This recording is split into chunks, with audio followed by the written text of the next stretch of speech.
জামাই ষষ্ঠীর দিন আসতে পারিনি বাপের বাড়ি। এখন বাপের বাড়ি মানেই বোনের ফ্ল্যাটে আসা সবাই মিলে। ট্রেন থেকে নেমে পড়েছি। রিশা তো কালকেই চলে এসেছে মার সাথে, বোনও চলে এসেছে। এখন আমি আসলাম, রায়ান পড়ে আসবে, আর ঋত্বিকও। এত সকাল সকাল এসেছি, মা জানে না আমি এত সকাল সকাল আসব। দেখা যাক মার রিয়াকশানটা কী হয়। চলো তাহলে ঘরের দরজায় যাওয়া যাক।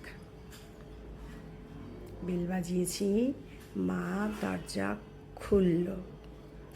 এই যে মা দরজা খুলে, মার হাসিটা কি সুন্দর বলো। এসেই চা খেতে বসে গেছি। সকালে তো চা না খেয়েই বেরিয়ে পড়েছি। তারপর একটু এপাশ ওপাশ করে ছবি টবি তুলে নিলাম।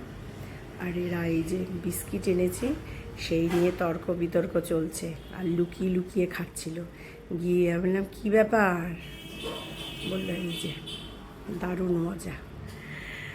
কিন্তু দিদি এখনও ঘুমোচ্ছে, দাদা এখনও আসেনি, ওদের ঠিক মজা হচ্ছে না। তাই গোমরামুখো করে বসে আছে টিফিন খাওয়ার সময়। তারপর যখন আমি জিজ্ঞাসা করলাম কী রে কী ব্যাপার, না আসলে দুষ্টুমি শুরু হয় না, তাই তো? বস না আসলে ভালো হয় না। তা তোমরা কি খাচ্ছ? কর্নফ্লেক্স। কর্নফ্লেক্স দিয়ে কি দিয়ে? তারপর দুপুরের রান্না বান্না শেষ হলো। এই যে খাওয়ার থালা সাজিয়ে দেওয়া হয়েছে দুই জামাইকে। দুই জামাই তারপরে এই যে খেতে বসে পড়েছে। এদের খাওয়া হয়ে গেলে আমরা সবাই মিলে বসবো, মানে এদের সাথেই বসবো।